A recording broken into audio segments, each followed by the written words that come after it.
قل إن كنتم تحبون الله فاتبعوني يحببكم الله چھوٹا ہونا تو ذرا چھوٹا کر لینا ایسا ويغفر لكم ذنوبكم والله غفور رحيم. وقال النبي صلى الله عليه وسلم لا يؤمن أحدكم حتى أكون أحب إليه من والده وولده والناس أجمعين. وقال النبي صلى الله عليه وسلم لا يؤمن أحدكم حتى يكون هواه تبعا لما جئت به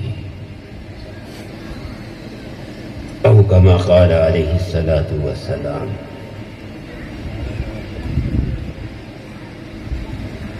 عزیز طلبہ، قابل صد احترام علماء اعظام، موقر معزز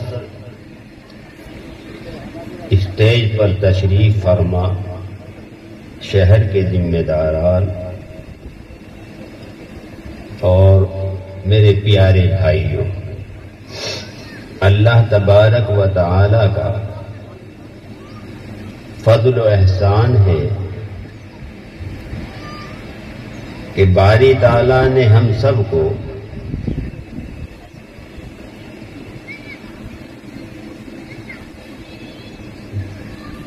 اپنے پیارے حبیب محمد رسول اللہ صلی اللہ علیہ وسلم کی سیرت سننے کے لیے، آپ کے اخلاق، عادات، معاملات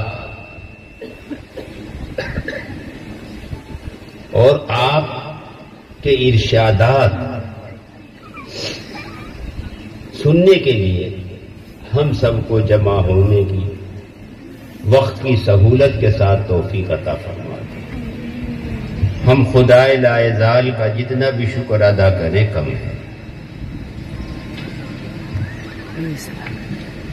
اللہ تبارک و تعالی نے اپنے پیارے حبیب محمد الرسول اللہ صلی اللہ علیہ وسلم کو قیامت تک آنے والے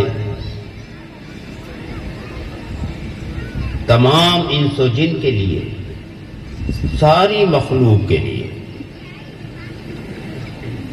آپ نے رحمت للعالمین بنایا. آپ صلی اللہ علیہ وسلم کو آپ نے سب کے لیے ایک رہبر اور قائد بنایا. سب کے لیے آپ نے اپنے پیارے حبیب محمد الرسول اللہ صلی اللہ علیہ وسلم کو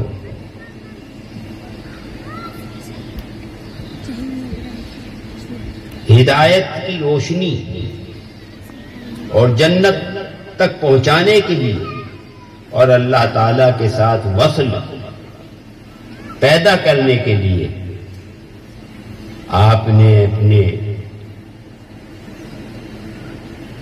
علم ازلی سے اتنا کچھ عطا فرمایا کہ سارے انبیاء کو جو ملا وہ بھی آپ کی گود میں ڈال دیا، اور اس پر مزید اضافہ کر کے آپ نے بے پناہ اپنا خاص علم عطا فرمایا. اللہ کے نبی محمد الرسول اللہ صلی اللہ علیہ وسلم کی حیات طیبہ کو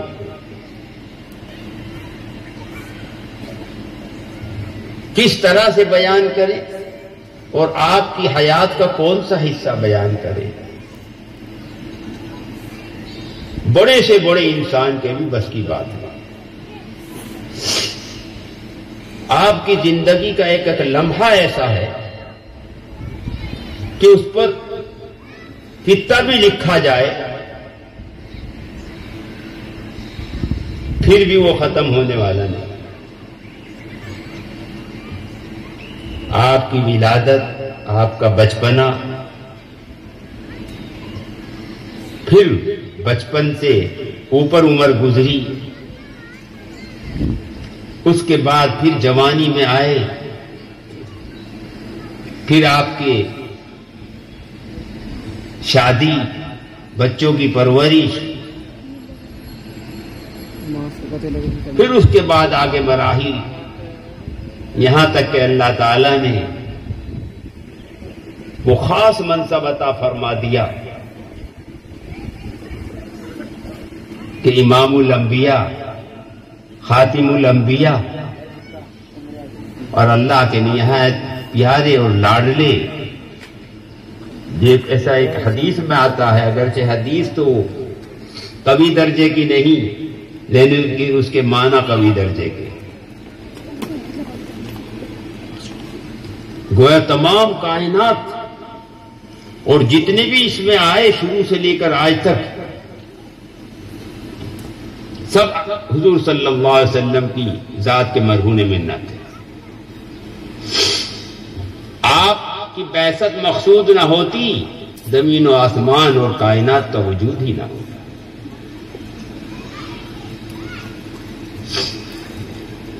اللہ تعالی نے کلام پاک میں، جس کو بھی حضرت مولانا عالمگیر صاحب دامت برکاتہ العالیہ نے وہ آیت مبارکہ پڑھی،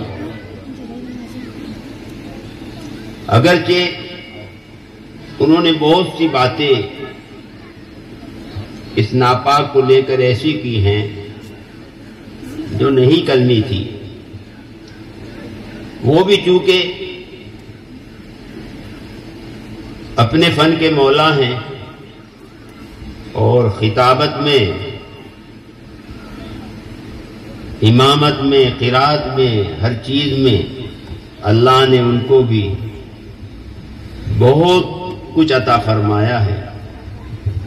جذبات کی روح میں آ کر کہتے چلے گئے، اللہ ان کو بھی معاف کرے، مجھے بھی معاف کرے. انہوں نے ایک آیت مبارکہ پڑھی جس میں اللہ تعالی خود فرما رہے ہیں. بتائیے کہ خود اللہ رب العزت کہتے ہیں لقد کان لکم فی رسول اللہ اسوۃ حسنہ. خود اللہ کہہ رہے ہیں کہ تمہارے لیے کامیابی اللہ کے نبی صلی اللہ علیہ وسلم کے بہترین اسوہ میں. تمہارے لیے اگر زندگی گزارنا چاہتے ہو بہترین، خوبصورت، اعلیٰ درجے کی، تو نبی کریم صلی اللہ علیہ وسلم کے نمونے کے مطابق کام شروع کر دو. ہر لائن میں آپ کا نمونہ موجود ہے، ایک مثال موجود ہے، اور انسانی فطرت بغیر مثال کے کام نہیں کر سکتی. انسان کی ایک فطرت ہے، بعض مخلوقوں میں یہ نہیں ہے. اللہ کی جس طرح سے مرغی کے انڈے سے بچہ نکلا، اس کو بتانے کی ضرورت نہیں، وہ دانہ خود کھانے لگتا ہے، اسے مثال کی ضرورت نہیں. مچھلی ہے، اس کا بچہ پیدا ہوا، اسے کسی مثال کی ضرورت نہیں، تیرنا سکھانے کی ضرورت نہیں، اپنے آپ تیرنے لگتا ہے. لیکن انسان کی ایک فطرت ہے، اس کو ایک مثال کی ضرورت ہے.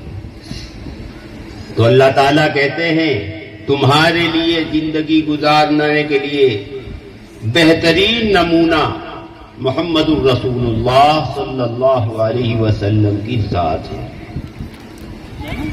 تمہارے لیے آپ کا اسوہ حسنہ ہے، اور تمہارے میں بھی وہ حضرات جو اللہ اور یوم آخرت پر ایمان رکھتے ہوں اور اللہ کا ذکر کثرت سے کرتے ہوں، ایسے لوگوں کے لیے انہیں ہر قدم پر اللہ کے نبی محمد الرسول اللہ صلی اللہ علیہ وسلم کے نمونے کی ضرورت ہوئی. وہ اس کے بغیر قدم نہیں اٹھا سکا. سوئیں گے تو اللہ کے نبی محمد الرسول اللہ صلی اللہ علیہ وسلم کے پیش کیے ہوئے نمونے کے مطابق، کھائیں گے تو اللہ کے نبی محمد الرسول اللہ صلی اللہ علیہ وسلم کے پیش کیے ہوئے نمونے کے مطابق، پیئیں گے تو نبی کریم صلی اللہ علیہ وسلم کے نمونے کے مطابق۔ کوئی بھی کام ان کا اللہ کے نبی کے پیش کیے ہوئے نمونے سے ہٹ کر نہیں ہوگا۔ ایک صحابی ہیں حضرت حذیفہ الیمان، جب یہ قیصر و کسریٰ کے دربار میں پہنچے، صرف ایک بات سے ذرا سی، کھانا کھاتے ہوئے ایک لقمہ نیچے گر گیا، آپ ادھر کو بڑھے، برابر میں ایک ساتھی نے کوہنی ماری، ایسے اشارہ کیا کہ گرا ہوا لقمہ مت اٹھاؤ، یہ لوگ برا سمجھیں گے اور سوچیں گے ان کو پتہ نہیں کتنے مہینوں کے بعد کھانا ملا ہے، کتنے دن سے بھوکے تھے کہ زمین پہ گرا ہوا ٹکڑا بھی اٹھا رہے ہیں۔ تو حضرت حذیفہ الیمان نے فرمایا، اترک سنت رسول اللہ صلی اللہ علیہ وسلم لہائی الحمقہ، میں اپنے پیارے محبوب محمد رسول اللہ صلی اللہ علیہ وسلم کی سنت کو ان احمقوں کی وجہ سے چھوڑ دوں؟ تو اللہ کے نبی کا نمونہ ان کے لیے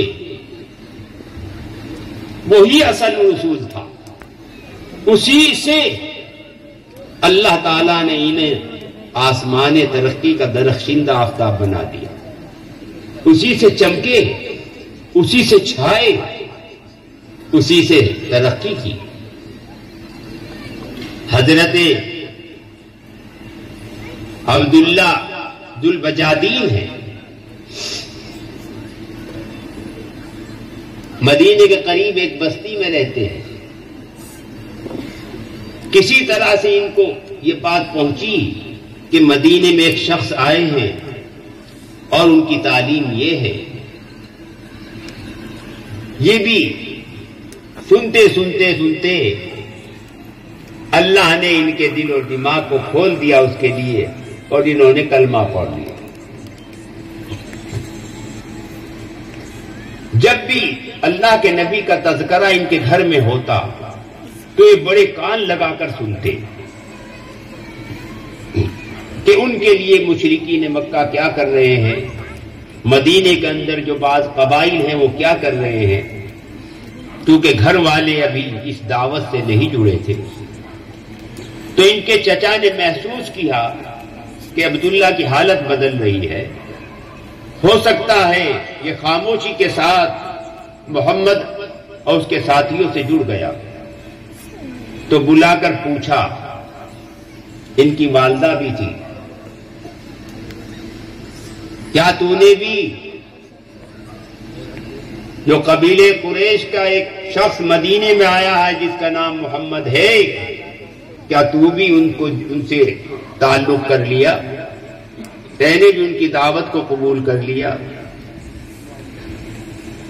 تو فرمایا کہ ہاں چچا جان، میں نے وہ کلمہ پڑھ لیا اور میں اب اللہ کے رسول محمد رسول اللہ صلی اللہ علیہ وسلم سے جڑ گیا۔ بہت سمجھایا، نہیں مانے تو پٹائی کی، بہت مارا۔ بالآخر جب یہ نہیں مانے، یہی کہتے رہے، تو چچا نے سارے کپڑے اتار دیے اور بالکل برہنہ کر کے، ننگا کر کے گھر سے نکال دی کہ جاؤ۔ ان کی والدہ نے دیکھا کہ میرا بیٹا ننگا جا رہا ہے تو چپکے سے ایک چادر پھینک دی ان کی طرف کہ بیٹا اس چادر کو لپیٹ لو۔ تو انہوں نے چادر کے 2 ٹکڑے کیے اور احرام کی طرح سے ایک اوپر لپیٹا، ایک نیچے باندھا، اس لیے ان کو ذوالبجادین کہتے ہیں، 2 چادروں والا۔ اسی حالت میں مدینے سے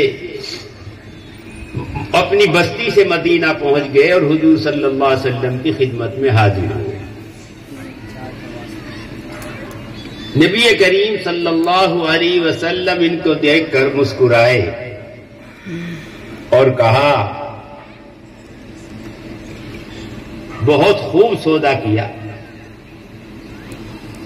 کیونکہ ان کو ڈانٹ دی گئی تھی یا تو کلمہ چھوڑ دو یا گھر چھوڑ دو، ہماری ساری چیزیں چھوڑ دو، تو انہوں نے ننگا ہونا حضور کے لیے پسند کر لیا، گھر چھوڑنا پسند کر لیا، حضور کو چھوڑنا کلمے سے ہٹنا پسند نہیں کیا۔ تو اللہ کے نبی نے کہا بہت اچھا سودا کیا، مبارک ہو۔ دیکھیے اللہ کے نبی کی محبت میں اور اللہ کی محبت میں بے تحاشا پٹائی ہوئی، لیکن وہ پٹائی نہ کلمے سے ہٹا سکی نہ حضور سے جدا کر سکی۔ بدن سے کپڑے بھی چلے گئے، والدہ بھی چھوٹ گئی، گھر بھی چھوٹ گیا، لیکن اللہ اور اس کے رسول کو نہیں چھوڑا۔ حضور صلی اللہ علیہ وسلم کے ساتھ غزوے میں شریک ہوئے تو نبی کریم صلی اللہ علیہ وسلم کو اطلاع دی گئی کہ حضرت عبداللہ بیمار ہیں۔ آپ صلی اللہ علیہ وسلم ان کی مزاج پرسی کو آئے، جیسے چہرے پہ نگاہ پڑی تو حضور صلی اللہ علیہ وسلم کو اللہ نے بتا دیا، دل میں آ گیا کہ اب یہ عبداللہ ہم سے جدا ہونے والا ہے۔ آپ صلی اللہ علیہ وسلم بیٹھ گئے اور حضرت عبداللہ کے چہرے کو اپنی گود میں رکھا۔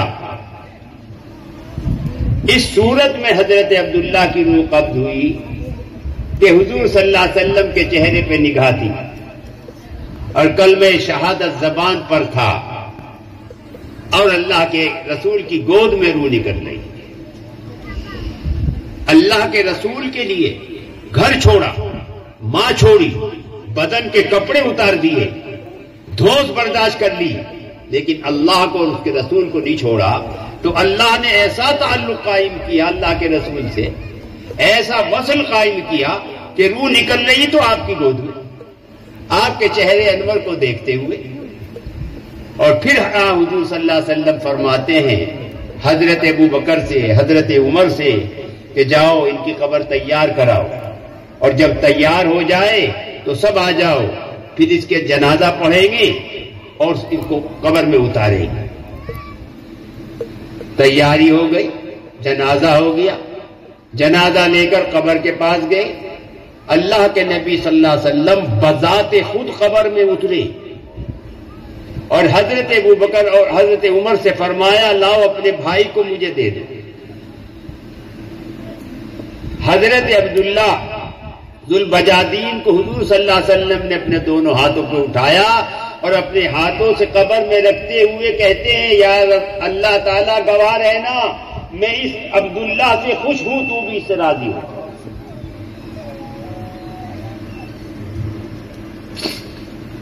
یہ حضرات تھے کہ اللہ کے نبی صلی اللہ علیہ وسلم سے محبت اتنی کہ سب کچھ قربان، لیکن اللہ کے رسول کی کوئی ادا ہماری زندگی سے نہ نکل جائے، ایسی محبت۔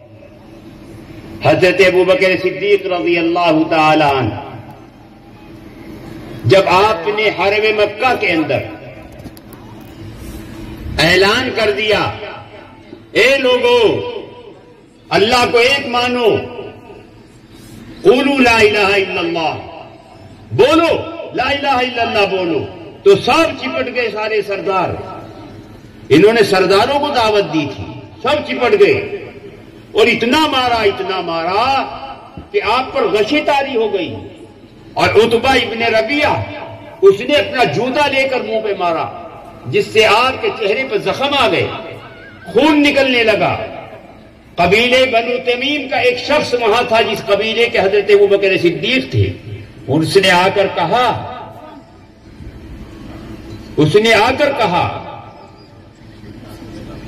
ہٹ جاؤ، بہت بڑا نقصان ہو جائے گا۔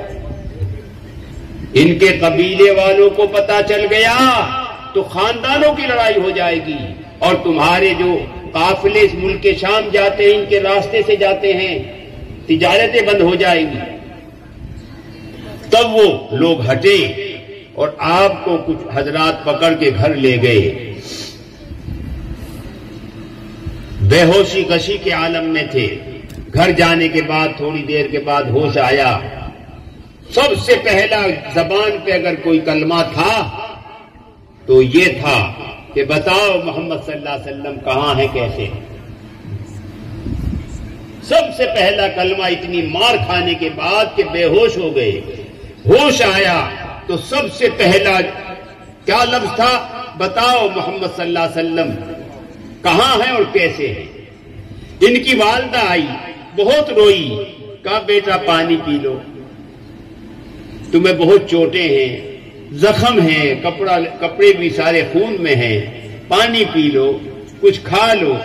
کہا والدہ میری ماں، میں اس وقت تک نہ کھاؤں گا نہ پانی کا کوئی گھونٹ پیوں گا جب تک کہ میں اپنی آنکھوں سے محمد صلی اللہ علیہ وسلم کو نہ دیکھوں. وہ کس حال میں ہیں، کہاں ہیں، جب تک میں ان کو نہیں دیکھوں گا میں نہ کھاؤں گا نہ پیوں. پھر خود ہی کہا کہ ام جمیل کو بلاؤ. یہ قریش کے خاندان کی ایک معزز خاتون تھی. ان کو بلایا، ان سے پوچھا پتا ہے کچھ تمہیں کہ محمد صلی اللہ علیہ وسلم کیسے ہیں؟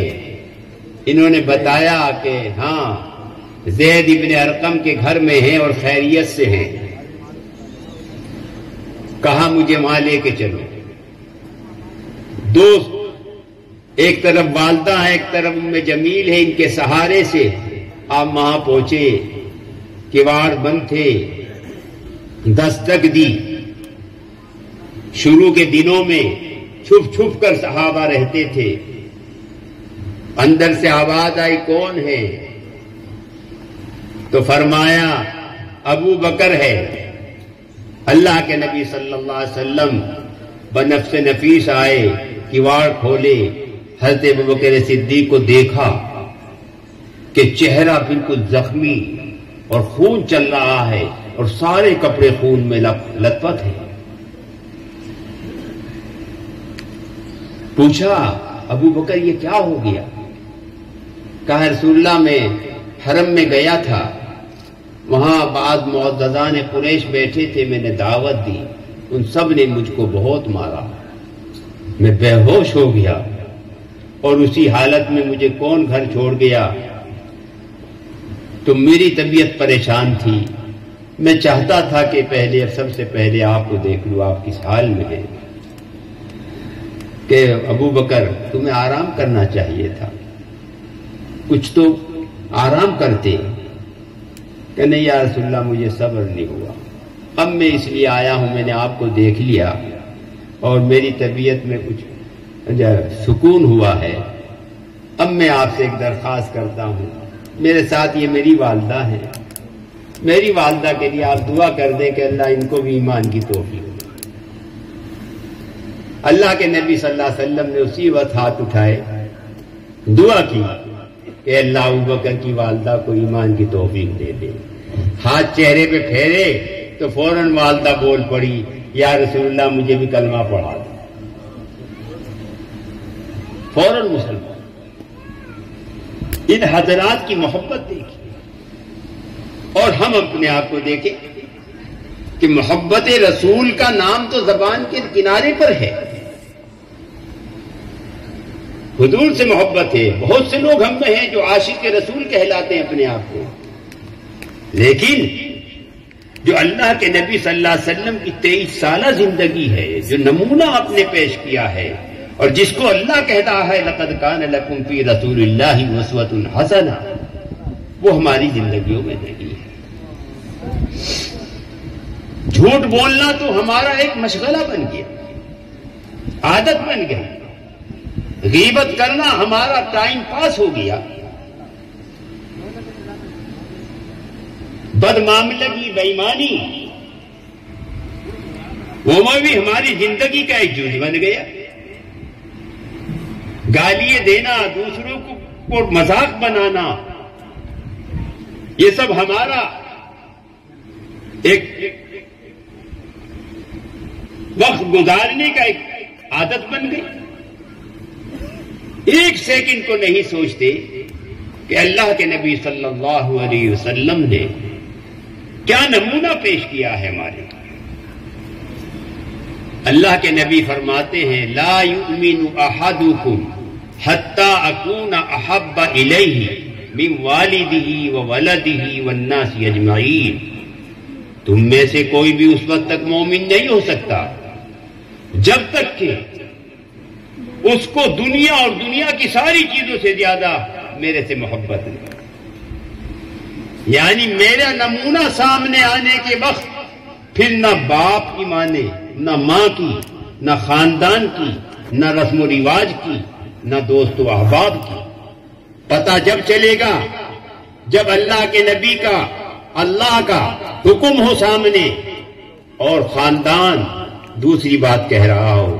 یہاں امتحان ہو جائے گا کہ کس کی بات کو مانتا ہے اور کس کی بات کو چھوڑتا ہے. تو پتہ چل جائے گا کہ اللہ کے نبی سے کتنی محبت ہے، اس وقت پتہ چل جائے گا. اور یہ وہاں صحابہ میں محبت نہیں تھی. معرکہ احد میں حضرت ام کلثوم انصاریہ ہیں، شیطان نے خبر پھیلا دی کہ اللہ کے نبی صلی اللہ علیہ وسلم شہید ہو گئے، اور شیطانوں کے چیلوں نے اس کو ہوا دی تاکہ مسلمانوں کے قدم اکھڑ جائیں، ان کی استقامت پارا پارا ہو جائے، یہ تتر بتر ہو جائیں. خبر پھیلا دی. یہ اندر آبادی میں خبر پہنچی تو ام کلثوم انصاریہ دوڑی دوڑی آئی. راستے میں ایک صحابی سے ٹکراؤ ہوا. ام کلثوم پوچھتی ہے ان سے بھائی ذرا یہ بتا دو محمد صلی اللہ علیہ وسلم کیسے ہیں، کہاں ہیں؟ تو صحابی کہتے ہیں بہن محمد صلی اللہ علیہ وسلم کا تو مجھے پتہ نہیں، دیکھا نہیں میں نے، لیکن تمہارے والد میرے ساتھ لڑ رہے تھے، وہ شہید ہو گئے. انا للہ پڑھا اور آگے بڑھی. ایک صحابی پھر ملے، پوچھا بھائی ذرا بتا دو محمد صلی اللہ علیہ وسلم کیسے ہیں؟ انہوں نے کہا میں نے تو بہت دیر سے نہیں حضور صلی اللہ علیہ وسلم کو دیکھا، البتہ میرے ساتھ تمہارے شوہر لڑ رہے تھے، وہ شہید ہو گئے. انا للہ و انا الیہ راجعون پڑھا اور آگے بڑھے. آگے بڑھی. پھر ایک ملے، پوچھا بھائی مجھے محمد صلی اللہ علیہ وسلم کی خیریت چاہیے، بتاؤ. فرمایا انہیں تو میں نے نہیں دیکھا، لیکن تمہارا بیٹا میرے ساتھ لڑ رہا تھا، وہ شہید ہو گیا. انا للہ و انا الیہ راجعون پڑھا اور آگے بڑھ گئی. پوچھا آگے جب دوسرے اور صحابی ملے کہ بھائی محمد صلی اللہ علیہ وسلم کے بارے میں کچھ بتا دو، کہاں ہیں کیسے ہیں؟ کہا بھائی ان کو تو دیکھا نہیں، اس معرکے میں جو گھمسان کا ہوا پتہ نہیں، خبر نہیں، لیکن تمہارا بیٹا میرے ساتھ لڑ رہا تھا، وہ شہید ہو گیا. انا للہ پڑھا. بتائیے ایک عورت کو چند منٹوں کے اندر 4 شہادتیں مل رہی ہیں، پاؤں ڈگمگائے نہیں، حسرت و آیاس میں بیٹھ کر روئی نہیں، فکر ہے تو صرف محمد رسول اللہ صلی اللہ علیہ وسلم، دل میں ہوک ہے تو صرف رسول اللہ صلی اللہ علیہ وسلم کی ہے. ایسی مائیں جب اپنے بچوں کو جنم دے گی تو ان کا بچہ کس طرح کا بنے گا، کس طرح کا پیدا ہوگا، وہ یقیناً دماغ میں بھی اللہ کے رسول کی محبت رکھے گا، دل میں بھی وہی چھائے رہے گا، سوچ میں بھی وہی ہوگا، عزائم میں بھی وہی ہوں گے، ہاتھ پاؤں کی نقل و حرکت میں بھی وہی ہوگا. جن کے ماں باپ اور گھر کا ماحول اللہ اور کہ رسول محمد رسول اللہ صلی اللہ علیہ وسلم کے تذکروں سے منور رہتا ہو، اس گھر میں پیدا ہونے والا بچہ، اس گھر میں پرورش پانے والا بچہ شروع ہی سے دین اسلام پر استقامت کے ساتھ پروان چڑھتا ہے، اور وہی سوچ لے کر پرورش پاتا ہے، وہی ارادے لے کر پرورش پاتا ہے جو اللہ اور اس کے رسول کو پسند ہوتی ہے، اس پر استقامت ملتی ہے. تو تو ماؤں کا بڑا کردار ہے. وہ مائیں جو چاہتی ہیں کہ ان کے بچے ان کی آنکھوں کے نور نظر بنے، ان کی آنکھوں کے تارے بنے، اور اللہ اور اس کے رسول کے سپاہی بنے، اور اللہ اور اس کے رسول کی ہدایتوں کے حامل اور اس پر عمل کرنے والے بنے. انہیں چاہیے کہ وہ حمل پہ ہوتے ہی اس کی تیاری شروع کر دیں. حمل ہوتے ہی اس کی تیاری شروع کر دیں. امام غزالی رحمت اللہ علیہ نے احیاء العلوم میں باقاعدہ اس کا باب باندھا ہے کہ بچے کی تربیت اور اس کی تعلیم کا آغاز کہاں سے ہوتا ہے. فرماتے ہیں زمانے شیر خارگی سے اس کا آغاز شروع ہو جاتا ہے، اور زمانہ شیر خارگی دودھ پینے کا زمانہ جو ہے وہ روح جس دن ڈلے گی اسی دن سے شروع ہو جاتا ہے. جب اعضاء مکمل ہو جاتے ہیں 4 ساڑھے 4 مہینے کے بعد اعضاء مکمل ہو جاتے ہیں، پھر روح ڈلتی ہے تو شیر خارگی کا وقت شروع ہو گیا. اللہ کی طرف سے نشیمہ اس کے اوپر لگا دیا جاتا ہے، ناک سے اور سر تک نشیمہ لگ جاتا ہے. پھر وہ خون جو ماہواری کا رکا ہوا ہے وہ اس نشیمے کے پائپ جو اللہ نے لگایا اس میں ٹپکتا ہے، اور اللہ کے حکم سے وہ ریفائن ہوتا ہے، اور ریفائن ہو کر دودھ بن کر ناک کے ذریعے بچے کے پیٹ میں جاتا ہے. یہ اللہ تعالیٰ ماں کے پیٹ میں 4 چلے پورے ہونے کے بعد بچے کو جب مکمل کرتا ہے آزاد روح ڈالتے اسی وقت سے شروع ہو جاتا ہے. اب بچہ سننے بھی لگا، اب بچہ سمجھنے بھی لگا، اب بچہ کے اندر ساری چیزیں آ گئی ہیں. تو اس لیے جب ماں اور باپ اس زمانے سے اللہ اور اس کے رسول کے تذکرے کریں گے، قرآن پڑھیں گے اتنی آواز سے جس سے اس کے تمام اعضاء سننے لگے، تو بچہ ان سے مانوس ہوگا ماں کے پیٹ میں. جو باقی اس کا زمانہ گزرے گا وہاں 4.5 مہینے کا یا 4 مہینے کا، وہ اس سے مانوس ہو گیا، متعارف ہو گیا اس سے، ان الفاظوں سے. باقی بچوں کے مقابلے جب اس کو مکتب میں بٹھائیں گے، جس بچے کی تربیت اس طرح سے ہوئی، پرورش اس طرح سے ہوئی، وہ بچہ دوسرے بچوں کے مقابلے جب بہت تیز بڑھے گا، کیونکہ ان الفاظوں سے وہ متعارف ہے، مانوس ہو گیا وہ ماں کے پیٹ میں. اور پھر جب باہر نکل کر 2 سال تک دودھ پیا اور اس کی ماں برابر تلاوت کرتی رہی، برابر اللہ کا ذکر کرتی رہی، اور سنتوں کا وہاں تذکرہ ہوتا رہا، سنتوں کے مطابق زندگی گزرتی رہی، تو بچہ ان سے مانوس ہوتا رہا.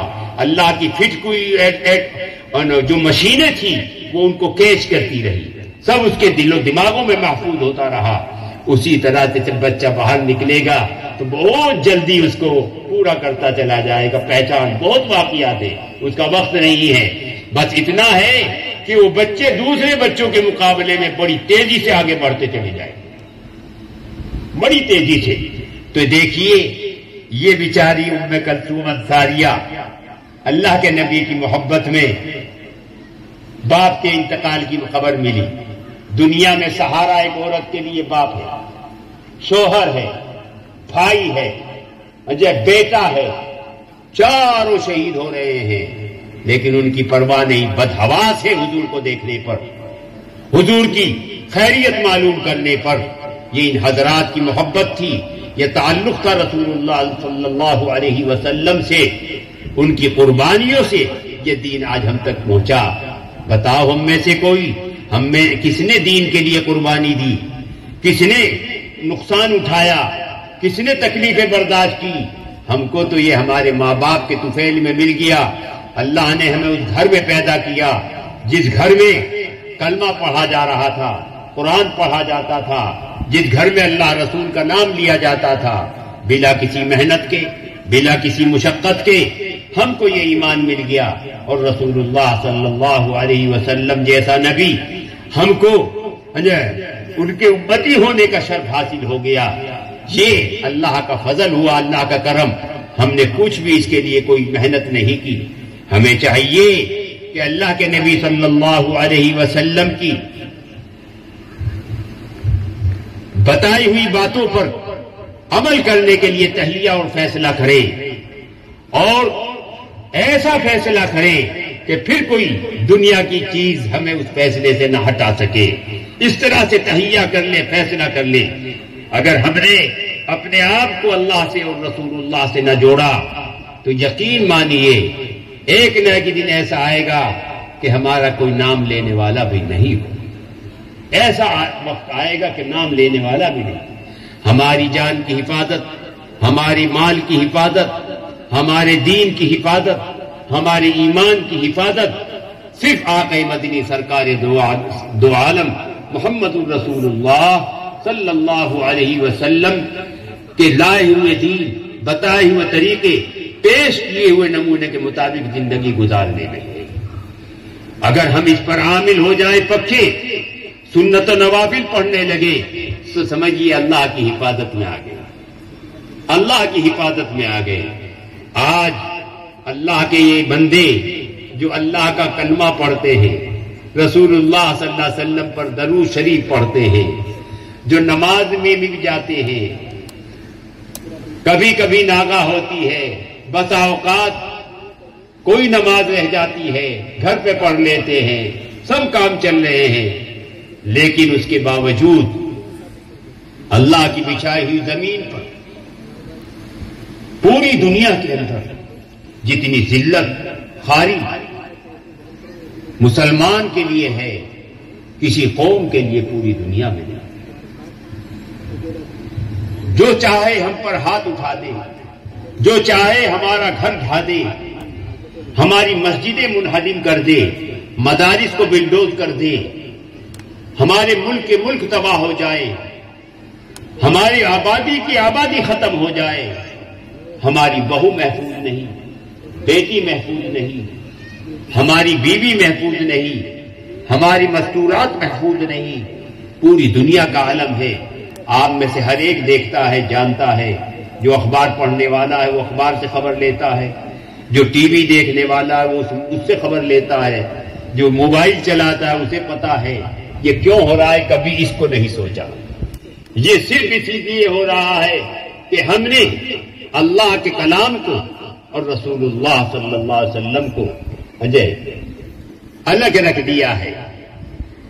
اس کے مطابق زندگی گزارنے کا تہیہ اور فیصلہ ہمارے پاس نہیں ہے. بس جب مرضی آئی ادھر کو دیکھ لیا، نہیں تو دن کے 23 گھنٹے سے بھی زیادہ دوسرے کاموں کی طرف ہے. ہمارے پاس اللہ اور اس کے رسول کے لیے وقت ہی نہیں ہے. موبائل 8 گھنٹے دیکھیں گے، قرآن 10 منٹ کے لیے نہیں کھولیں گے، فضول باتیں 2 گھنٹہ کریں گے، اللہ اللہ 10 منٹ کے لیے بھی نہیں کریں گے. غیبتیں کریں گے لیکن اللہم صلی علی محمد وعلی آل محمد پڑھنے کے لیے وقت نہیں ہے. غصہ کریں گے، برا بھلا کہیں گے، لیکن سبحان اللہ کہنے کے لیے وقت نہیں ہے.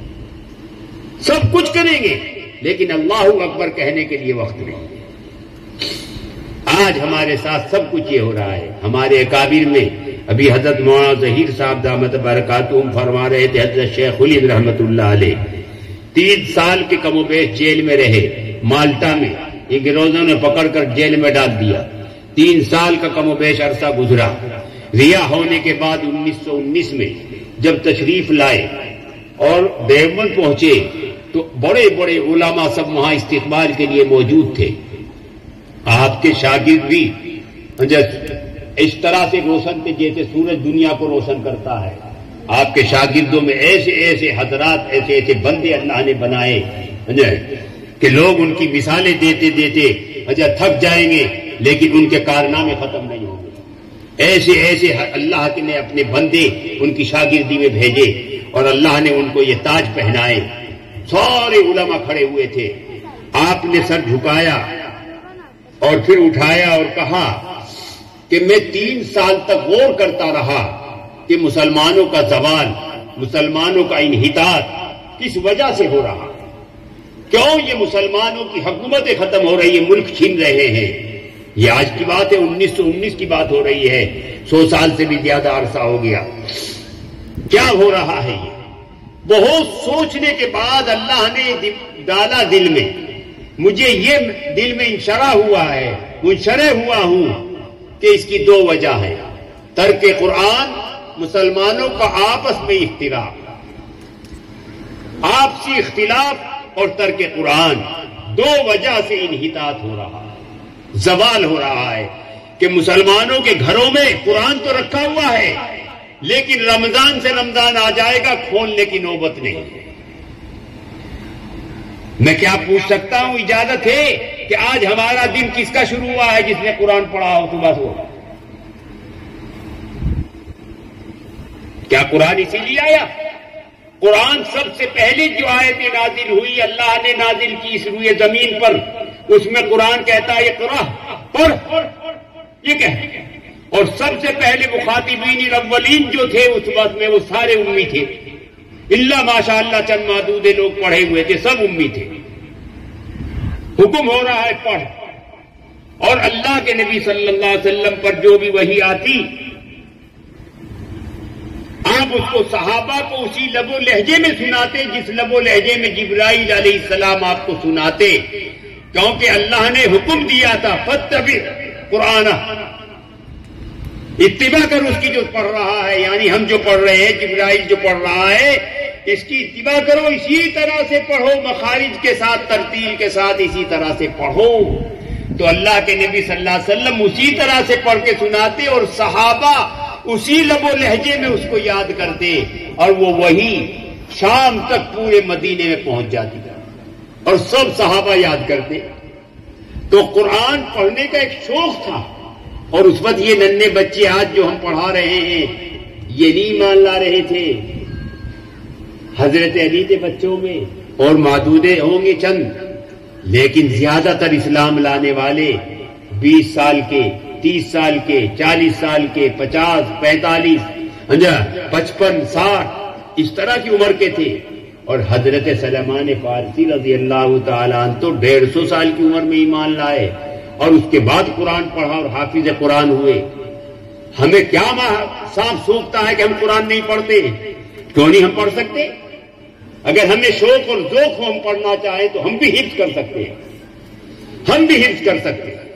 تمام صحابہ کو شوق تھا، جو بھی وحی اترتی اور جتنی ہوتی سارا کا سارا صحابہ پڑھتے تھے۔ قرآن پاک میں سب سے پہلی سورت مکمل جو آئی وہ سورہ مزمل آئی۔ شروع میں اللہ تعالیٰ کہتا ہے یا ایھا المزمل قم اللیل، پوری رات کھڑے ہو، اور پوری رات میں کیا ہو رہا تھا؟ پورا قرآن پڑھا جاتا تھا جتنا بھی ان کے پاس ہے۔ ایک بچہ یاد کرتا ہے، اپنے آپ کو سناتا ہے، پھر وہی اپنے آپ کو سنانے والا بچہ جب استاد کو سناتا ہے تو اس کی محنت الگ ہو جاتی ہے اور زیادہ محنت کرتا ہے، اور پھر وہی سنانے والا استاد کے بعد جب ممتحن کو سنائے گا تو محنت میں اور اضافہ کرے گا کہ بھائی امتحان ہو رہا ہے، ممتحن آئے، اور پھر وہی سنانے والا اگر اللہ کو سنانے لگے تو اس کی شان الگ ہو۔ تو سمجھو کہ صحابہ کس قدر محنت کرتے تھے قرآن کو محفوظ کرنے میں، اور اللہ تعالیٰ کو اس کی حفاظت کا ذمہ دیا تھا، اسے محفوظ کرانا تھا۔ اللہ تعالیٰ نے بھی اپنے بندوں کے دل و دماغوں کو قرآن کے لیے کھول رکھا ہے، کوئی آئے تو صحیح، پڑھے تو صحیح، حفظ تو شروع کرے، اللہ بھر دے گا۔ اللہ نے تو اپنے بندوں کے دل و دماغوں کو اس کے لیے کھول رکھا ہے۔ کوئی بڑھے، ایک بارش بڑھے تو اللہ کہتا ہے میں 2 بارش بڑھتا ہوں، 3 بارش بڑھو تو اللہ کہتا ہے میں 4 بڑھتا ہوں، میری طرف آؤ تو میں اپنے بندے کی طرف جاتا ہوں۔ تو اللہ تعالیٰ اتنے رحیم و کریم ہے، اور نبی کریم صلی اللہ علیہ وسلم رحمت للعالمین۔ تو بھائی واقعہ ایک نہیں بہت سارے ہیں، بے شمار ہیں۔ یہ حضرت مولانا ظہیر صاحب کی دعوت اور مولانا عمر صاحب کی دعوت تھی، یہ مدرسے کا سالانہ جلسہ ہے۔ آپ حضرات، اللہ تعالیٰ نے آپ کو قبول کیا، خدا لا یزال کے بغیر نہ سوچ بنتی، نہ قدم اٹھتے، نہ ارادے ہوتے۔ آپ آئے، اللہ نے آپ کے دل میں ڈالا، آپ یہاں چل کر آئے، وقت کی سہولتیں اللہ نے دی ہے، تو اللہ نے آپ کو قبول کر لیا، آپ کے بیٹھنے کو قبول کر لیا۔ یہ نسبت ایسی ہے کہ اللہ تعالیٰ اس کی برکت سے ہم سب کے گناہوں کو معاف کر دے۔ یہ نسبت اللہ کے دین کی اور دین کے قلعوں سے نسبت، دین پھیلانے والی جگہوں سے نسبت یہ معمولی نہیں۔ نسبت تو بظاہر دکھائی نہیں دیتی، نہ آنکھوں سے ٹٹولی جاتی، نہ چھوئی جاتی، لیکن اصل حقیقت میں وہ بڑی طاقتور چیز ہوتی ہے، بڑی طاقتور ہوتی ہے۔ تو اللہ نے آپ کو دین سے جوڑ لیا، تھوڑے وقت کے لیے یہ صحیح، لیکن آج سے یہ تہیہ کر لو اور یہ عہد کر لو کہ ہم کو قرآن پاک پڑھنا ہے اور اپنے دن کو قرآن پاک سے شروع کرنا۔ جو دن قرآن پاک سے شروع ہوگا وہ عافیت کا دن ہوگا، وہ برکت و رحمتوں سے بھرا ہوا دن ہوگا، وہ دن ہر قسم کی پریشانیوں سے حفاظت کا دن ہوگا۔ اور آنکھ کھلتے ہی یہ چھوٹی سی بات بتاتا ہوں، 40 دن اس پہ عمل کر لو، انشاءاللہ زندگی میں انقلاب آ جائے گا۔ آنکھ کھلتے ہی اگر آپ کو عربی کی دعا یاد ہے، الحمدللہ الذی احیانا بعد ما اماتنا والیہ النشور، یہ پڑھنے کے بعد آپ کہیے اللہ تعالیٰ آپ کا لاکھ لاکھ شکر ہے، آپ نے دن دیا ہے، میں اس دن میں آپ سے اس دن کی خیر و عافیت اور سلامتی مانگتا ہوں، میں اس دن میں آپ سے آپ کی ہر چھوٹی بڑی نافرمانیوں سے بچنے کے لیے آپ کی پناہ چاہتا ہوں، میں اس دن میں آپ سے فتح و نصرت چاہتا ہوں اور عہد کرتا ہوں آپ کی توفیق سے یہ دن آپ کی پسند کے مطابق گزاروں گا انشاءاللہ۔ اور پھر ہلکے سے کہہ دو اے اللہ میں نے یہ سب باتیں تو کی، میں کمزور ہوں، آپ کا یہ گناہگار بندہ کمزور ہے، میری مدد فرمانا اور میری ان درخواستوں کو قبول فرمانا۔